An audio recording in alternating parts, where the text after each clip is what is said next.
I'm John Golia. And I'm Greg Fife, and we are the Flight Safety Detectives. We're just two guys who have spent most of their career with the National Transportation Safety Board investigating aircraft disasters and aviation safety issues all over the world. Yep, and this podcast is where we talk about everything from accidents, airplane technology, to the big business of aviation. We live and breathe aviation. My co-host John has been in the aviation business for more than 60 years. He was the first and only airframe and power plant mechanic to get a presidential appointment to the National Transportation Safety Board. And Greg is a former air safety investigator and GO team captain for the NTSB. He's investigated everything that flies worldwide since he started his career 40 years ago. And on top of that, he is a Living Legends of Aviation inductee. So between John and myself, we have over 100 years of aviation safety experience. It's time to buckle up because it's going to be wheels up. Let's get this show in the air. Well, my friend, it's another episode of Flight Safety Detectives. I am in Colorado getting ready to leave on another trip. This is going to be a busy month of April for me. I've got multiple trips. How about you, John? Where are you, and what do you got going? Well, I'm in Boston right now, but I am getting ready for travel next week. Same thing. I'm heading south and then I'm back and forth a couple of times like a yo-yo during April. Well, I want you to make sure that you're not yo-yoed up when I get to finally see you, my friend. We're going to be down at Embry-Riddle Aeronautical University with the students and faculty down there in mid-April, doing several podcasts from there. And then you and I are going to take a little road trip together. I'm probably going to have to sedate you. You know, I'll get a bottle of something and put you out and let you go to sleep while I drive. We're going to head down to Lakeland for Sun and Fun. So we're going to do a podcast from down there. So I'm looking forward to seeing you again. It's been too long. Yep, it has been. It has been. And it sounds like that might be a fun and rewarding trip. There's nothing like the students, all that young energy and young minds. Yeah. I've been down on the campus not too long ago with Jason, who's going to be on the show here shortly. And I'll tell you, every time I go down there, it's you know, there's a new vibrancy, if you will. I mean, it's good to see the kids back in school and learning. So I'm really looking forward to being on campus with you and getting them involved in the podcast. So I think that's going to be a great time. Now, the only thing I'm worried about, John, I don't want you raising hell on the airplane.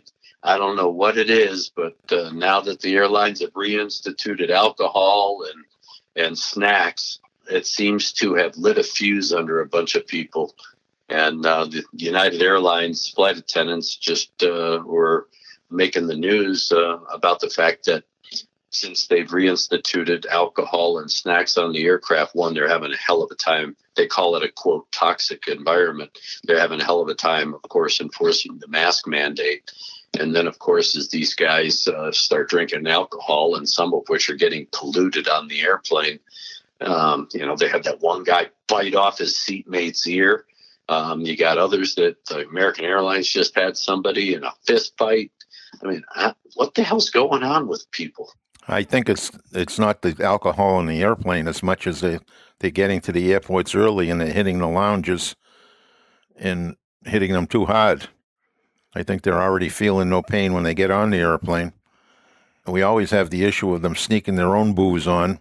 Yeah, and that's a federal offense right now. Yeah, well, I see a lot of young people that don't realize that or don't care, because I've seen it a number of times now, and one just recently, where they brought their own booze on. And I reminded the young lady that that's a federal offense, but they just laughed at me and let it go. And I let it go as well, because you can't raise the issue today because you might get your ear bitten off. You know, it's just gone. You know, there used to be a lot of discussion about air travel had become more like the bus. And I think now the bus might be a little bit better than air travel, given what's going on the airplanes today. And, you know, it's a very difficult time to be an airline today, or a flight attendant, or customer support people, whether it's the gate agent or whatever, given the I don't know, the aggressiveness maybe is the right word of the traveling public today, in the stupidity on the part of some of them. Oh, I know. It's crazy, John. I mean, to have this kind of stuff going on, I mean, I understand the frustration and everything else, but there are protocols, and the airlines have to follow federally mandated protocols. They aren't making up the rules as they go along, and these people have to understand. And you and I have said this multiple times on this show. Time to spare, go by air, and especially now, because you're not going to be able to jump up as soon as that airplane parks and go racing ass off the airplane. That's just the way it is. And if you can't do that, then take the bus, take a train, drive yourself, hitchhike. Who the hell cares? But don't get on the airplane and create a situation that endangers flight crew members and other passengers, because that, one, is a federal offense, and two, Steve Dixon, I was just going through Dulles Airport, and they're playing a video on a continuous loop of Dixon talking about, if you do this on an airplane, we're coming after you. And you know what? There is no reprieve. We're going to take your money and you're going to go to jail. They just issued a couple of very steep fines, too. Yes. So, I mean, again, we're all in the same boat. You got to have patience. And I don't like sitting there anymore, than anybody else, but that's just the way it is.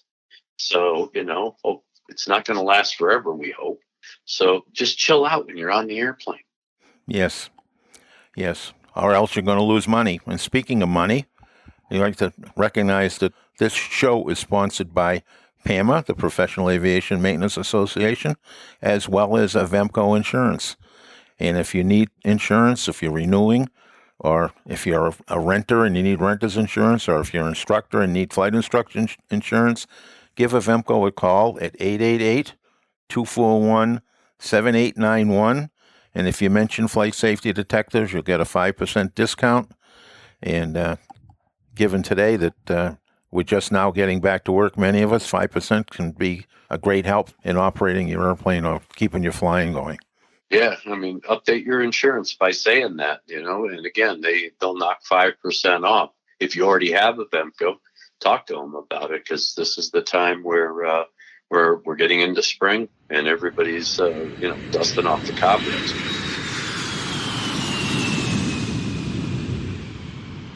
Speaking of updates, we have Jason Lukasik back on the show. He's a friend of this show and a regular contributor.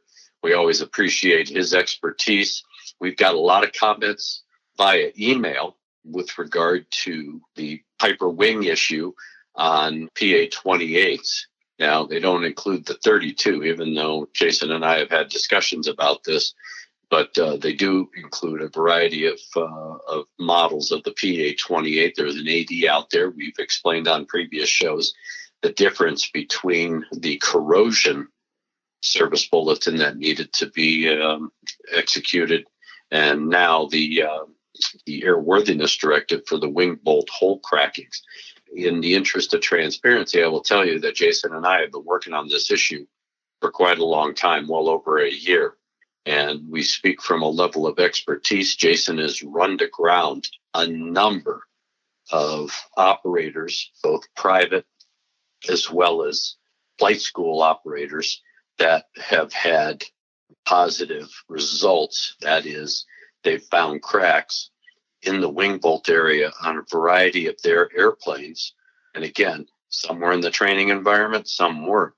And he's also found some cracking in wing bolts on the spar that are on airplanes that are not covered by the AD.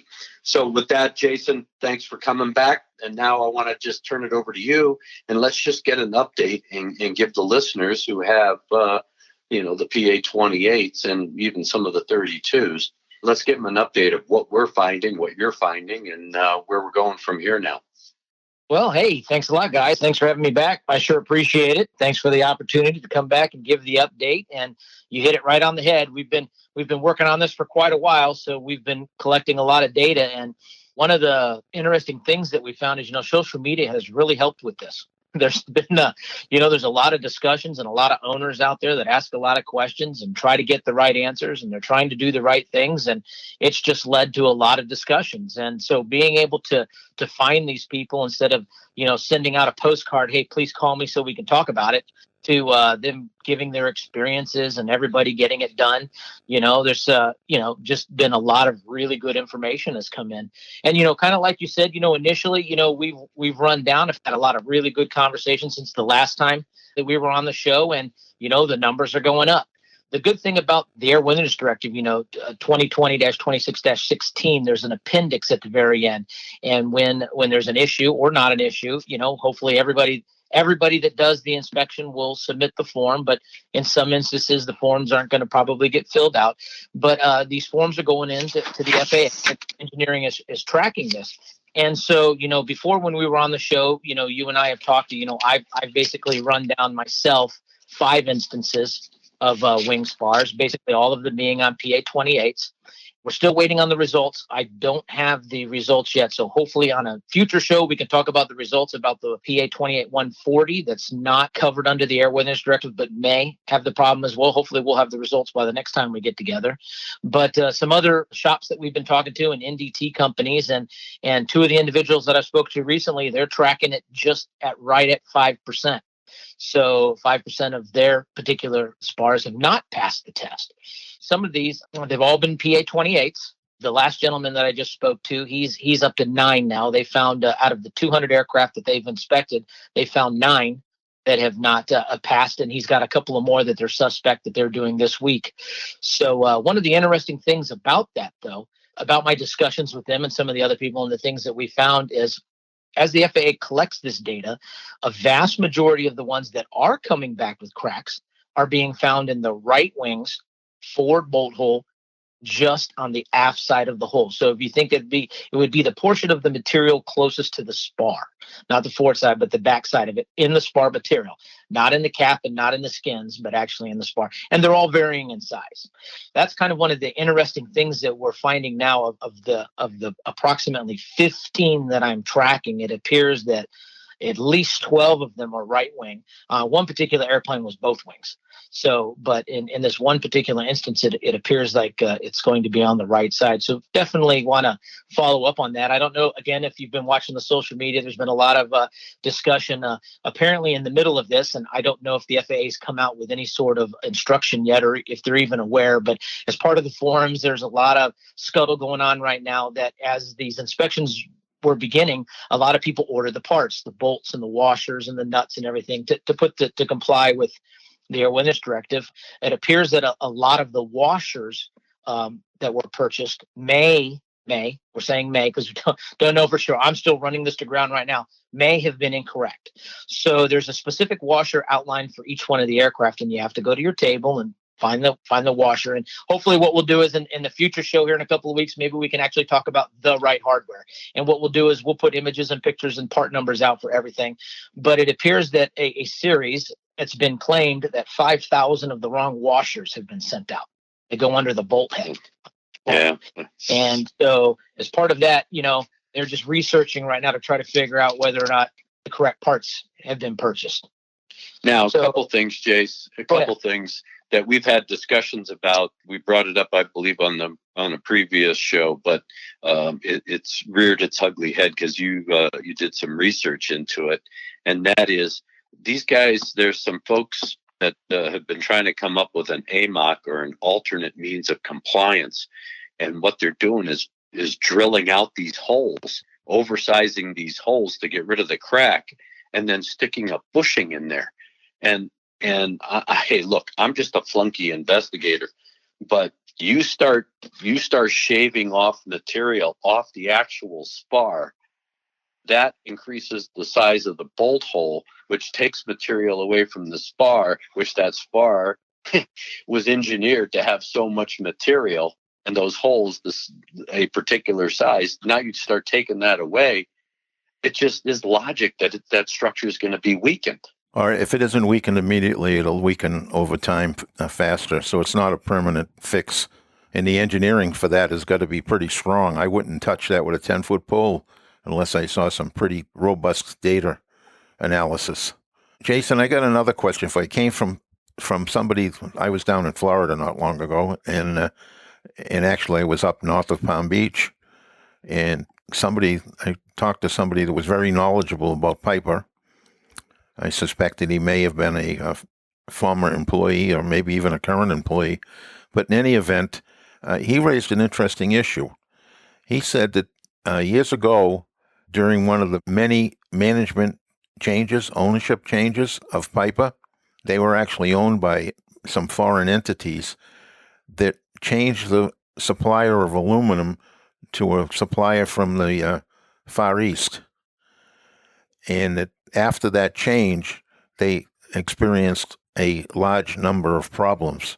There was something going on with the material, the aluminum that was being sold to Piper by this foreign company. And it went on for a number of years, and then ultimately they ended up changing suppliers. I wonder if that could be part of this load, and if anybody has looked at it, and part of the time frame where these cracks started to propagate. Well, right now, FAA engineering's all over that, John, and that brings up a really good question. And so, I mean, to be honest with you, that would be something that obviously you and I are going to have a hard time tracking down from the outside. But that would be a very good question for somebody on the inside to, just kind of send an email, and I might just go ahead and do that for you. I just may go ahead and send that sort of idea forward and just see how it goes and to see if that's been discussed.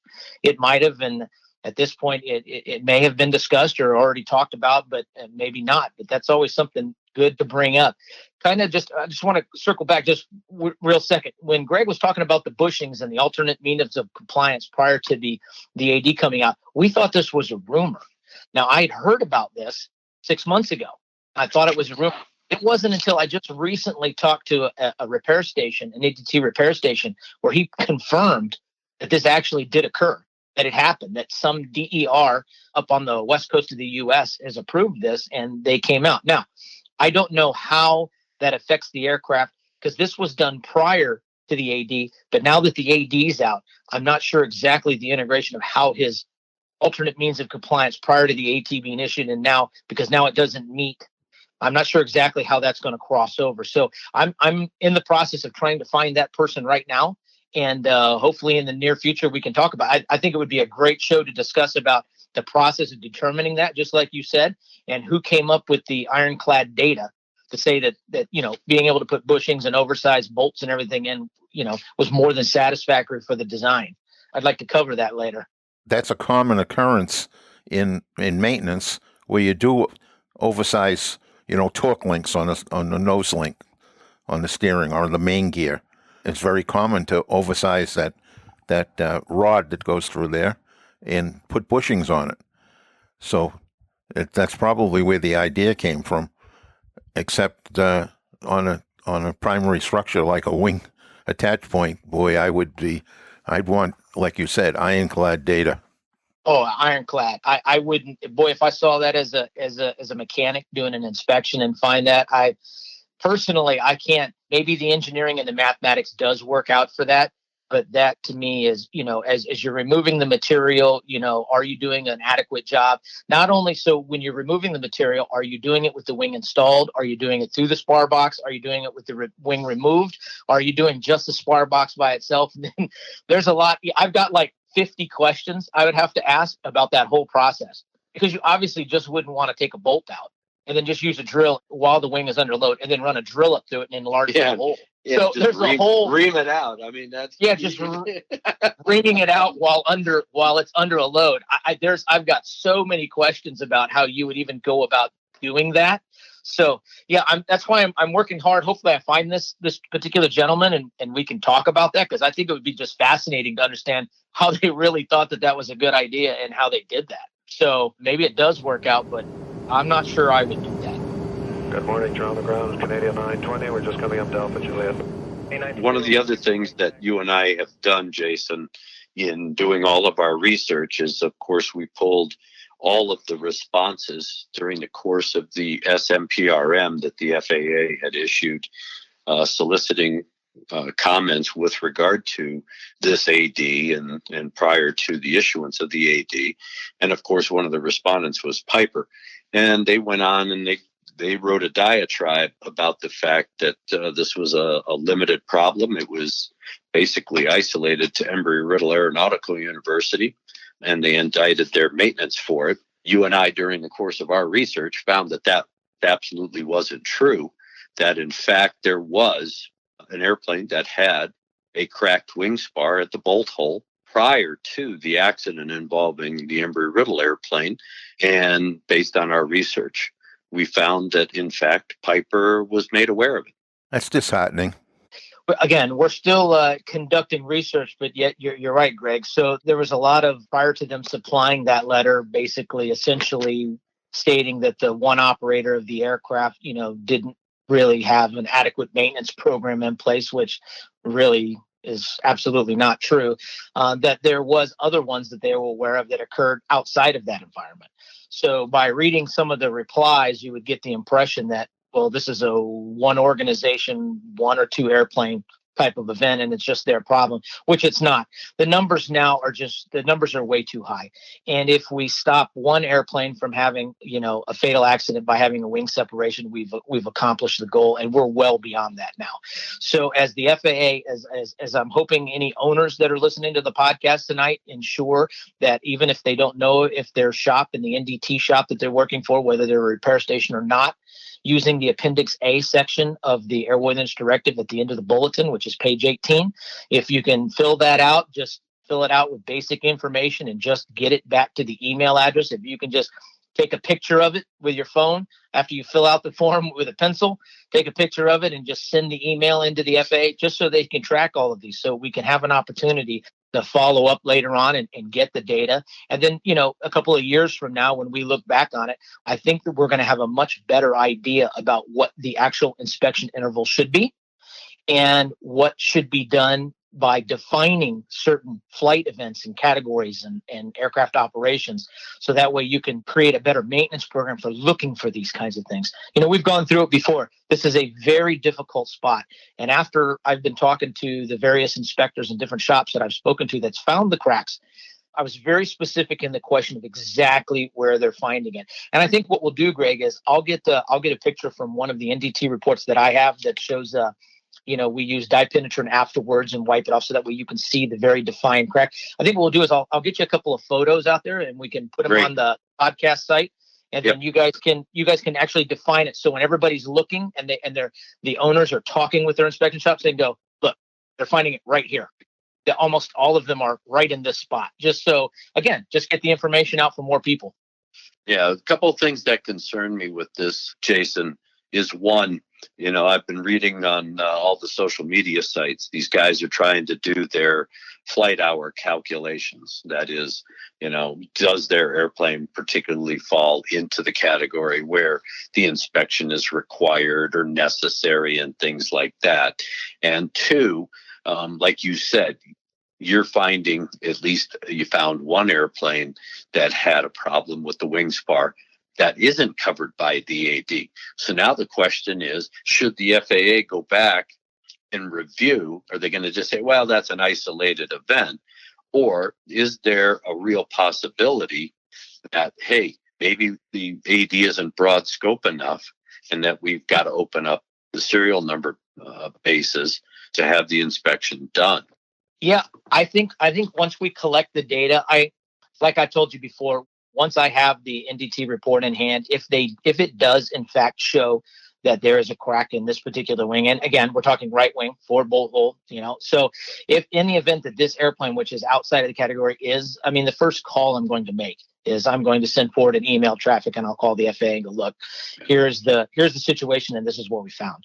I know there were more aircraft on the initial first notification of the potential airworthiness directive, and then it's been refined and they took, they did a lot of wing loading calculations, and then from the mathematical calculations they decreased the amount of aircraft in the pool for the AD based on this wing calculations. But there may be other factors in there that need to be looked at. So as the FAA begins collecting all this information, which I know for sure from at least one other repair station that I've spoken to, they've already submitted 9 nine full reports to include all their work orders and everything to the FAA. So I know about those, and I know about the ones that we found. So the FAA, just at the ones that we know about now, we're at least at 15 for sure, and they've probably collected a lot more. So, analyzing the data, looking at the history, going back to we just kind of wanted it. The formula that they use is quite difficult. So if you've ever had a wing off or you're missing a logbook, go ahead and get it done if it wasn't a new spar. When you're doing your factor time in service, count the progressives and the annuals, do the calculation. And if you're close, for peace of mind, just go ahead and get it done. There are some airplanes that have, gone 17,000 hours without a problem. And there's other ones we're finding that have 5,800 hours that have had problems in a non-flight school training environment. And that's what I intend to do once I get this Piper Aero that I'm in the process of purchasing. The factored hours. You and I have looked at the airplane. We did an extensive annual that's not done yet, but and the wing spar looks good visually. But for peace of mind, given the fact that I'm flying it, I'm going to have you in the airplane with me. I'll eventually get John in it somehow, some way, and other folks. It's for my peace of mind. I mean, it's $1,500 or whatever it's going to cost me. It's well worth it to know that that's one issue I don't have to worry about. It's down to about $700 now. And if we can touch on one more thing, I know we've talked about this before, but I think we need to make one more final push it for the owners that are listening here. If your mechanic says that he can take the bolts out with the airplane sitting on the ground without doing anything, you need to really have a hard conversation with your mechanic. There are a lot of discussions going on. People I'm talking to where their mechanics are putting lubricant on them, not lifting the airplanes up, and tapping the bolts out with brass drifts. Everybody does not want anybody tapping the bolts out, while they're under a load. So they need to come up with the idea. They need to reread the bulletin again. They need to read the airworthiness directive. They need to read service instructions. If your mechanic is going to put die penetrant on and tap them out with a brass drift, you need to rethink that. Don't do it.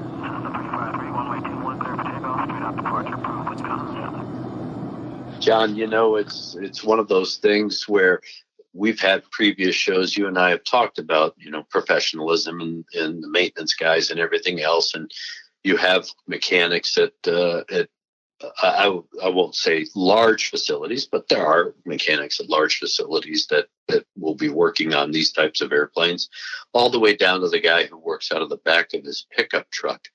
And I know that PAMA is really big on the fact of trying to set standards, trying to not only employ, but really ensure that, mechanics employ best practices.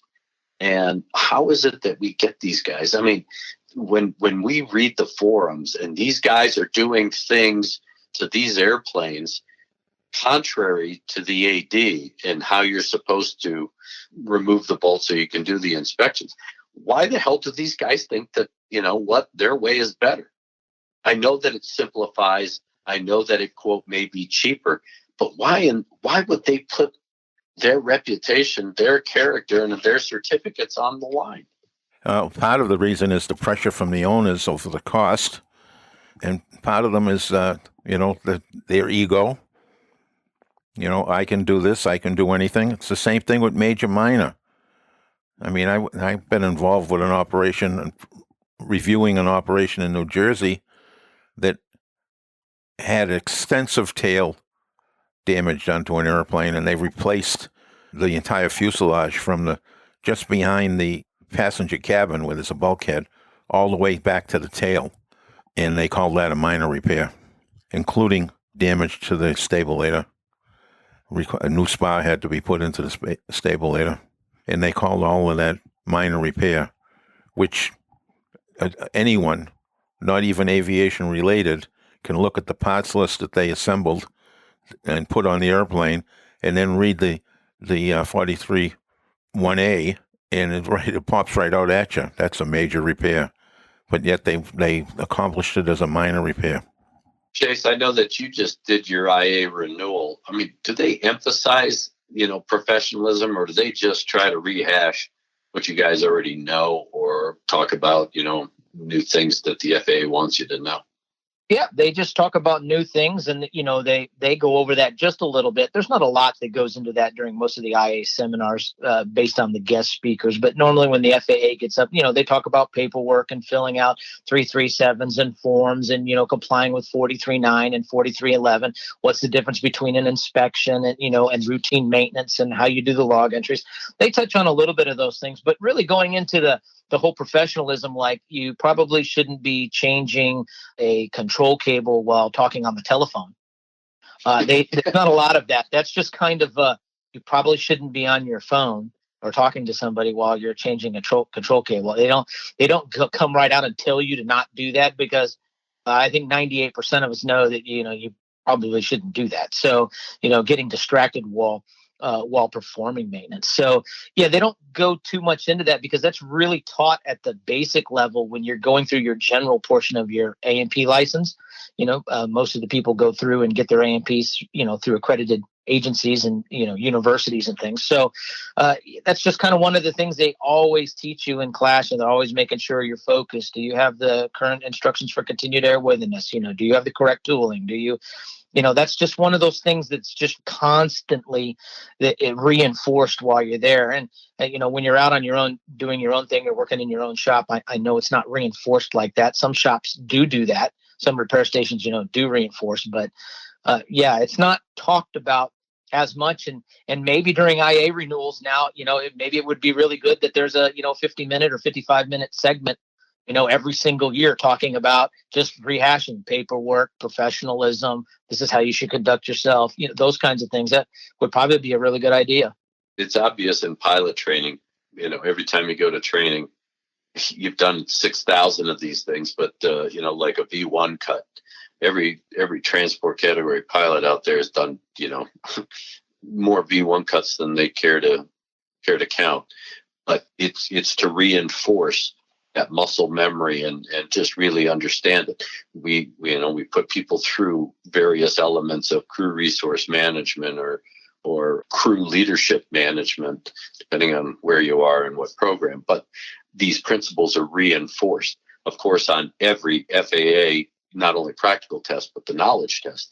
They're always reinforcing these little safety messages. I'm doing my flight instructor renewal right now. And so I'm doing it online and going through questions and stuff. And they harp on reinforcing a message that I've known since I started flying, eons ago. It's a good reinforcement. And maybe we need to remind these guys, because you and I have been reading these forums. It tells you don't want to tap the bolts out. What are these guys doing? Tapping the bolts out. It's like, what part of this don't you understand? Have we talked about the guy that got the too thin nuts yet? I don't think we've ever mentioned that on the show. Tell John about that. No, you have to tell them that. I mean, it's just this is how ridiculous it gets, John. It's amazing, John. So I'm on one forum that we're in, and this guy was coming up with an inventive way, because he didn't want to build an airframe jig and didn't have jacks or anything. So he went out and bought 2 of the correct thread pitch thin nuts. And he ran one nut up close to the fuselage, and then ran the second nut up to the first nut to lock it into place. And then he used a ratchet to spin the wing bolts out, spin the spar bolts out while pushing up. Oh, I just, when we read these things, I just, the inventiveness that everybody's coming up with for the lack of a clear, defined process for how to do it. Everybody kind of, this is how you do it, and there's natural ways that you would normally do this, but some people are just coming up with these ways. And I texted Greg, and I said, "You're not going to believe what just happened in here. Read this." And yeah, there was a whole conversation between 6 people about doing it and how great of an idea it was. It's like, yeah, this is not a great idea. Don't do this. This is really bad, actually. yeah, the threads on a bolt can actually act like a hacksaw if you have a load put on it from one direction as you're driving it out. It's like a sawtooth. As it's at a slight angle, close tolerance in both the spar and the spar box. As you're pushing the bolt up and out, you're absolutely right. As you're spinning it, it's cutting into the side at the top. You have to look at the angle of it too. So, like I've tried to explain, I've told 50 people now about kind of how the jig that we kind of built, kind of the easy way to do it. And I'll just kind of cover here for just a sec. So we just built in a couple of them that we did. We just built a very basic fuselage jig, if you will, just using 4x4s. And so you lift the airplane up, you slide this jig directly under the fuselage, sitting on the, forward and aft longeron, so it doesn't touch anything. Just, we're just talking, you just need to get the airplane off the ground 3/4 of an inch. Lift the fuselage up, set it down on the little jig we built, and then you go to each side. And when you put the wing jack on each side, if you just apply with the airframe up, just a slight bit of pressure on either side, the bolts pop right out with your finger. You just push them with your finger and they pop right out. Unless you're in some sort of, which I haven't seen yet, I've heard about it, unless you're in some sort of super salty, corrosive environment where there's an extensive amount of corrosion in there and they're hung up for some reason. But all the other ones that we did, just with your finger, boop, they pop right out. Inspect them, have a look at the holes, clean everything up, do your inspection. So we haven't built I didn't put any sort of plans or anything out. We just randomly got material where we were at around the country, and we built these little platform jigs, if you will, and just rested the airframe on it, and it worked out perfect. So there's no real instructions out there, but if there's any owners out there listening, the mechanics that want to just have one in their shop that they can use, you just use it over and over again, and then when you're done, just take it apart. It works really well. I wonder how many of these mechanics realize that at the factory, when they line the wing bolts up, they ream those holes. They don't drill them to get the close tolerance. No wandering drill. There's no problem with drill bits that are not sharp. You just drill it undersize and ream it to the proper size. Yeah. I don't think anybody knows that. And that's, it's really interesting that you brought that up, because one of the NDT guys I was just talking to, level 3, he's been doing big military contracts. He's very well respected in the NTT community. He's doing lots of these. He was telling me that they have found in the inside of the hole, they have found, just from the reaming process, they've found little shavings vertically in the inside. So he's got a little sort of Teflon pipe cleaner that they use. So the only thing that they do in the holes before they start is they look up in there to see if there's any sort of material corrosion or any sort of previous dye penetrant from previous inspection. He just looks up in there, and that they just use a little pipe cleaner, if you will. They don't remove any material. They just clean the hole a little bit. And then he said on a couple of inspections, they have found little shavings from that process that are vertical. So, they'll go in, do the inspection, they see the anomaly, they get in there, they clean it out a little bit, and it's gone. But that has happened a couple of times. So, Jason, I'm sorry, Jace, to cut you off. Why don't you talk about that other one where you were able to identify the wing spar, and they had cleaned it out with a brass brush or whatever. So they killed all the evidence. So we talked previously about the corrosion. So the corrosion one, and it just so happened to be on the same wing. What happened was the NDT shop went over, and on the very first bolt hole they were doing, they went out to the outside of the bolt hole. The wings were off. They got in there, and all of a sudden they noticed some corrosion on the inside of the hole. So they went to the back hole. Well, there was a little corrosion in there. So the NDT guy said, "Hey, I've got another job I got to do. I got to go run and do that job. I'll come back. Why don't you just go ahead and clean these holes out?" And just kind of clean it up, thinking they were going to use a little pipe cleaner and clean them up. So he leaves and comes back. When he come back, the maintenance shop had used sandpaper and Scotch-Brite and basically ran it around in a circle inside of the holes, cleaning the holes completely out, essentially enlarging all of the holes on both spars, top and bottom, with the wings removed. So the NDT shop shows back up, and he's like, "Oh man, what'd you guys do?" And he goes, "Well, you said clean all the holes." Well, they cleaned the holes all right. So he went ahead, and because he was there, he set up and did an inspection, and he found crack, even though they had really cleaned the holes. I mean, really, I've got great pictures of it. They really cleaned the holes. They still found 3 cracks on one side and 2 cracks on the opposite side. But again, they not only did they do the wing spars, they also cleaned the spar box holes the same way. I was just shocked. So after they did that and they had a look, and the maintenance guys, the maintenance managers got involved and everything, it was just shocking what had happened. And the aircraft, which was essentially a good airplane, they scrapped it. So the aircraft was sold off to a salvage company and disassembled. Wow.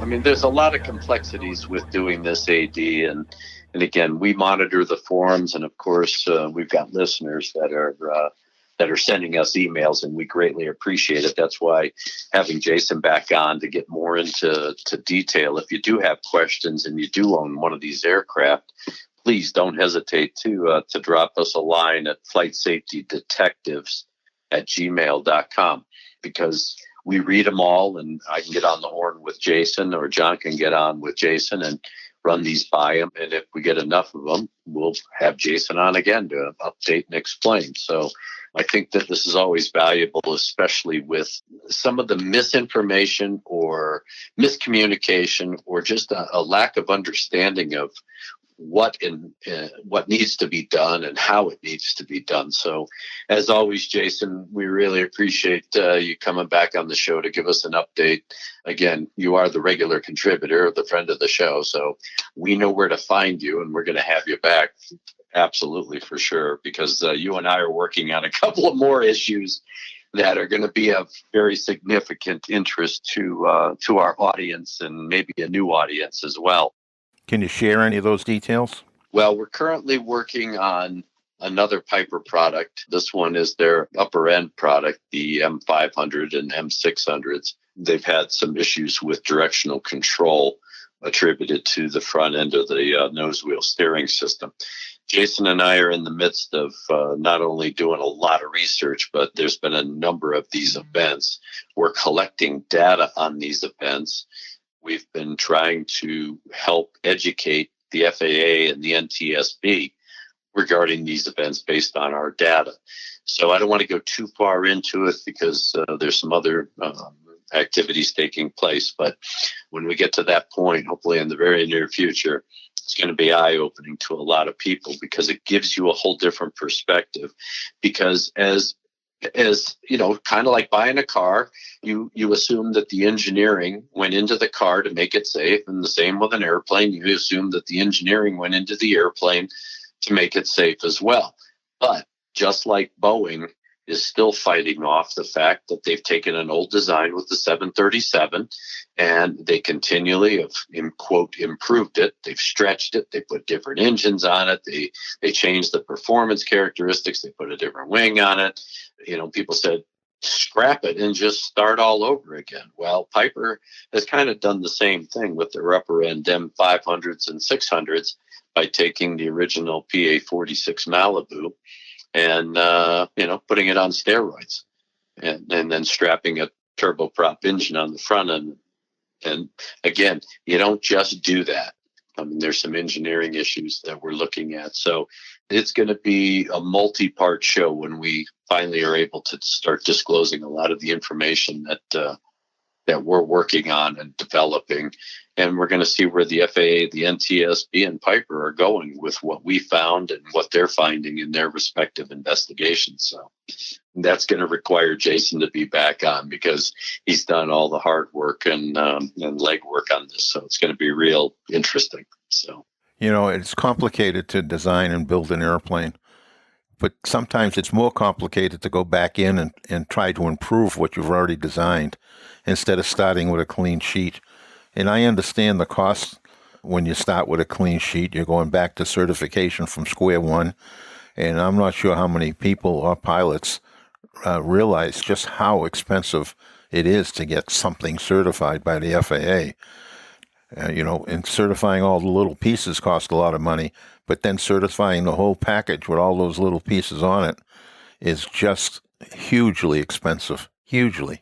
Well, Jason's been in that part of the process when he worked for the FAA. And that's the fortunate thing about working with him, is that we've been able to get into areas, look at things that the typical, quote, engineer and even the typical maintenance guy isn't really looking at, because we're looking at it with a more critical eye from a variety of different perspectives, and finding some shortcomings that, apparently we're going to go overlooked or ignored by some of the federales that we've been working with, and we've harped this issue. So it's going to be a good series once Jason and I can really lay it all out for the listeners and show them what we found. And it's good to get in on the front end, because we know from recent shows and in some of our own experiences that if you try to change it after the fact, trying to change an NTSB report after they've already issued it on a subject, even if you have compelling information, is hugely difficult. Hugely difficult. Yep, I've been on the receiving end of having to write those reconsiderations to all the research and either write a love letter back saying, thanks for your interest in aviation safety, but we're not changing the probable cause. I did, in fact, do research when I was with the board on a reconsideration, and the board did, in fact, change the cause. But it took a lot of compelling information to prove the point.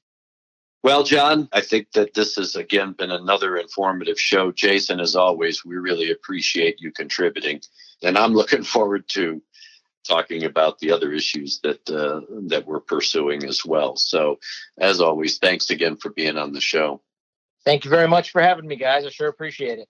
And, John, I know that, again, our listeners drive a lot of what we talk about. We've been doing a lot of shows now where we're trying to look at what the listeners are sending us and then building the show around it. And we encourage you to continue to do that. And John and I are open. We don't care. Good, bad, or indifferent. You like what we're talking about? Great. Let us know. You don't like what we're talking about? Great. Let us know. You think we're full of it? Great. Let us know. But if you're going to challenge us and you're going to critique us and you're going to be negative, then put your money where your mouth is. I don't mind helpful criticism or an education, but don't just say, you guys don't know what you're talking about. About what? I mean, that's a pretty generic statement. Give us examples, provide us some facts to back up your position. And John and I are always open to changing our mind if I can be re-educated. But we do a lot of time trying to not only understand the issue, we research the issue before we talk about the issues. And there may be times when we miss things. So again, we appreciate the dialogue. That's what makes, I think, this show successful, is we're trying to raise the interest. We're trying to raise the questions, this quote, hanger flying. We're just doing it through a different medium. And if we need to, we get subject matter experts like Jason and others on the show to have this dialogue. Because it's all about education. It's all about enhancing aviation safety, because we're all working for this common goal, and that is to be safe and to fly safe. So again, we always appreciate your feedback. And of course, we definitely appreciate our sponsors, PAMA and Avemco. We can't say enough about the fact that they help us keep this show going. And I saw recently that we had additional donations through the YouTube channel. So for you that have continually contributed or are new contributors, we greatly appreciate your donations, because again, that goes to paying for the production cost. John and I don't pocket any of that. We have production costs with this show. We have folks that clean it up, edit it, and things like that. So, and then of course we have our PR person who puts together all the show notes, puts it up on the website, makes it pretty, gets the information out there. So we appreciate all the effort that Jill puts behind getting these shows out on time. And we appreciate you contributing to that production cost. Before we go, a couple of weeks ago, we had one of our listeners on the show.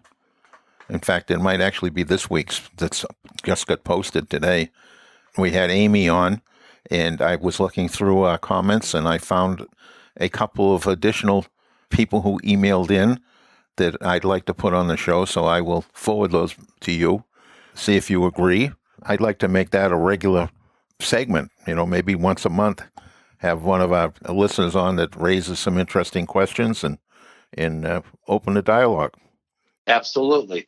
It's always good to have another voice, and our listeners' voices are very valuable to us. So absolutely, I'm all for it, my friend. Okay. And again, remind everybody that the show is brought to you by PAMA, the Professional Aviation Maintenance Association, and Avemco, who will give you a 5% discount if you call them up and just say you listen to the show. The 888-241-7891 is one of their phone numbers, and give them a call if you're looking to renew, if you're a renter and you want renter's insurance, if you're a flight instructor and need flight instruction insurance, whatever your insurance needs around aviation, give them a call. Good people to deal with. And again, mention Flight Safety Detectives and you get a 5% discount. So it's time to close the show. And am I going to close it? Of course you're going to close it because, John, I always give you the last words. No, you don't. It's just after the recording stops, you give me a couple more words. No, that's when I give you the choice words. But while we're on the air, I give you the last word. Okay. Well, everybody, we're still in the midst of this virus, even though I just read where we have 100 million Americans that have been vaccinated. That's only a little less than 1/3 of the country, so we got a ways to go. So please, in our personal lives, stay safe. Wear the mask. Wash your hands. Don't gather in large crowds inside. No big restaurant gatherings or weightlifting, bending your elbow 12 inches at a time or 12 ounces at a time. Yeah, that's you. That's your form of weightlifting. Yeah, the rest of us nothing are wrong out with there that. actually trying to stay fit. That's true. And if you go flying, please exercise the utmost care and caution. Good pre-flight. I mean, I'm just reading some more, and I'll call them stupid accidents because the pilots just didn't do what they're supposed to do. And just recently we talked about the impossible turn. You know, why get yourself in that situation? Do your homework beforehand. When you're going to take off, look where you're going to land. If something goes wrong and you're 500 feet off the end of the runway, pick a place beforehand, not in the moment. I mean, I just read where we killed a bunch of skydivers. The airplane crashed on the perimeter of the airport, inside the fence, because the pilot did something stupid. Yeah. So please, if you're going to go flying, be cautious. Be cautious. Don't do something stupid and cause yourself to perish or other people to perish. So please, fly safe. Absolutely. Let me just say, because I'm taking the last word, John. I just decided I'm taking the last word. That you and I, again, are going to be on the road together finally. And if you are heading to Sun and Fun, be sure to look out for us. So we're going to be wandering around, but we're also going to be doing a podcast. And then for our listeners at Embry-Riddle, we're going to be down in Daytona on campus. We're going to be mingling with the students and faculty, and we're going to be talking about a variety of things. So definitely look out for us. While you're doing that, as John said, stay safe and definitely fly safe. To listen to more episodes of the show, go to flightsafetydetectives.com or the Professional Aviation Maintenance Association at PAMA.org and wherever you find your favorite podcasts. Catch us next time when John Golia and Greg Fife talk about all things aviation. Thanks for listening.